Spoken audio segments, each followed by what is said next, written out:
Hi, I'm Rob. And I'm Rob. And this is Ask Rob and Rob. Hello everyone, welcome back to Ask Rob and Rob. It is Tuesday, so we are here. And we are here to answer your questions. We've got two crackers this week, and the second one's got plenty of energy. But before we get there, we're going to be back next Tuesday. So if you'd like to get on the show, get your questions in. It's really easy. Yeah, all you've got to do is call 013 808 00035. That's 013 808 00035. Or you can go over to thepropertyhub.net/ask. Either way, just send us your question and we would love to answer it on the show.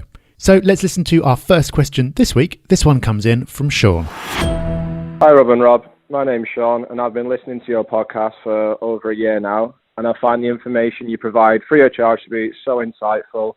It's definitely increased my knowledge base on property, so thank you for everything that you do.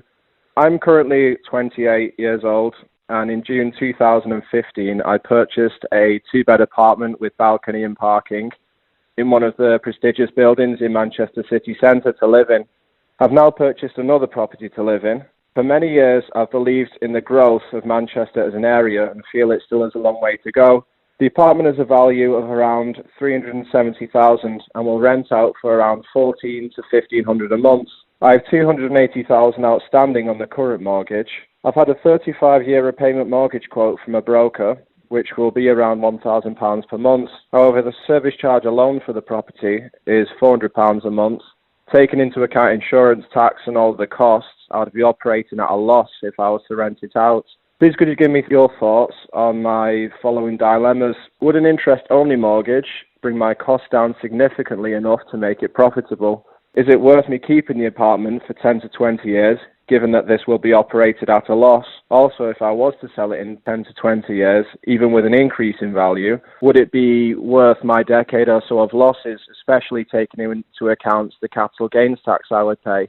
Should I consider buying the property off myself through a limited company, or should I just sell the property now whilst I'm still in the period where I'll pay no capital gains tax and just take my gains to invest elsewhere, perhaps a house where I won't be paying an expensive service charge? Or is it a matter of me needing to put more money into the property to reduce the outstanding amount and mortgage payments? It's strange, as I believe Manchester is the place for growth. I hear this regularly on your podcast, but when I look at my current situation, I can't see how keeping this property is feasible for me. I'd really appreciate your advice on how I could turn this situation into a profitable one, where I can actually gain from the growth I believe Manchester will undergo in the next 10 to 20 years. Many thanks, Sean. Hey Sean, thanks for your question. Really good one, really interesting one as well. It's not one that we could answer in a few seconds. We had to crunch a few numbers here, and here's why. You've talked about keeping this property and the numbers involved, and you've said that, yes, if you got a new mortgage, you'd be paying £1,000 a month for your mortgage, which is a repayment mortgage. So that's paying down capital as well as the interest.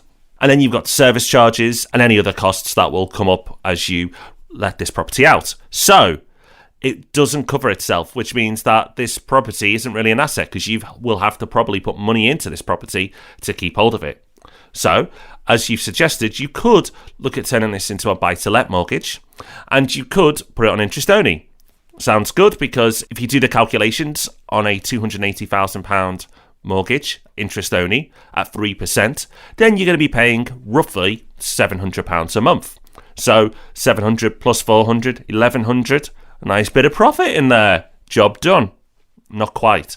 The problem you're going to have, Sean, is that you're going to struggle to meet the stress tests. For those who don't know what I mean by stress test, let me explain. Lenders now, who provide buy-to-let mortgages, are forced to stress test your property. And they will look at the rent, and they will look at a higher interest rate, normally at 5.5%.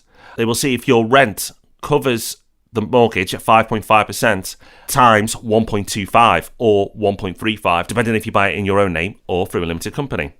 Don't worry about crunching the numbers now, because we've done it for you. And looking at this, if you weren't doing it through a limited company, then you would need your rent to be £1,700 a month to cover the amount that you need a mortgage for, which would mean you would possibly have to put some money in. Now, before you give up all hope, I would speak to a mortgage broker, because Rob and I are not mortgage brokers. And as this is a remortgage of property you already own, there may be some additional flexibility there. So don't give up. Go and speak to a mortgage broker first. But while the numbers would make sense from a profit point of view by turning it into a buy-to-let on interest only, the mortgage companies may not be so keen to do business with you. So speak to a mortgage broker and find out your options. But Rob, he doesn't have to keep this property, does he? No, selling is an option, and I don't think Sean told us what he bought the property for, but he bought it in June 2015. There's been some good growth since then. Maybe he bought well as well, so you'd assume that there'd be a nice bit of capital gain there. And as Sean's lived there the entire time as his main residence, that would be completely exempt from capital gains tax. So a nice tax-free gain that could be rolled into the next buy-to-let. It is a shame, of course, to sell a good asset. And I completely agree, Rob, that Sean should go and speak to a broker to see what the options are, because it's quite possible that there'll be a way of making this work that we're not aware of, either because we're not brokers and we don't know all the criteria, or because of something specific to this case that we don't know. But if that's not possible, then there are worse outcomes than having a nice tax-free lump of cash, which you can, of course, if you believe in Manchester, put back into the Manchester market, but put it into a property that you're specifically targeting for buy-to-let. It does seem likely that it's got further to go, and you're talking about a 10-20 year time frame, so clearly you're in this for the long term and you would expect it to have very, very good growth over that period of time. So even if this particular property doesn't work, you might still be able to roll your gains into another one that does work. So this is a really interesting example, I think, of the effect that the stress tests will have. Previously, a lot of people would have held onto this property and chucked in a couple of £100 a month from their own money just because they believe that it's going to have the growth and they'll come out ahead in the end. And Sean may have been willing to do that. But these stress tests prevent you from doing that. It's just not an option anymore if you want to get the maximum level of borrowing. So I think this is a really brilliant illustration of that. So it's an interesting learning point for everyone else. I thank you for asking the question, Sean, and I hope that's helped you out a little bit as well. So maybe it'll work out exactly as you hoped. Maybe you'd have to go for plan B, but either way, you've got some nice options in there. So really turning up the heat with the next question is Jamie. Hi Rob and Rob, it's Jamie McNeil here. Thank you for your podcasts. I found them incredibly useful and I hope that you continue to create many more. I'm in the process of purchasing a flat with an energy rating of F. Given that the current landlord of the flat granted a new lease to a tenant on his flat 4 weeks ago, and that the EPC rule change came into effect in April, could I be held liable when I change the name on the lease from the current landlord to mine after completion of sale? Any help you can offer in this matter would be greatly appreciated. Thanks and keep up the good work. Jamie, thank you for the question. You now owe me in two different ways. Firstly, because I've now had to put up with two of Rob B's jokes relating to this question. And secondly, because I actually had to go and read some legislation for you to try to find an answer for this. It's not a clear-cut one. And actually, from skimming through the full regulations, I couldn't find an answer. It's not clear to me whether the liability would be with you or the previous landlord, or if that's even been decided as part of the legislation. So what I would say is if you can get that energy rating up with the tenant's consent, so do something that's not going to be too disruptive to them, like putting some insulation in the loft or whatever else, then do it. Because from April 2020, even for existing tenancies, you're going to need to have a rating of at least an E. So for the next year and a half, maybe it's okay, maybe it's not, very hard to tell. But after that, you will need to get that rating up anyway. So if you can do something now without disrupting the existing tenant, then you might as well. If that's not possible, then chances are you'll be okay anyway, and you can just wait till the next break-in tenancy. But probably worth looking at the existing EPC, seeing what suggestions it's got to improve the rating. And if there's something that you can do now, then you might as well. Awesome. So if you can fix it, Jamie, great stuff. But if you can't, you can chill out.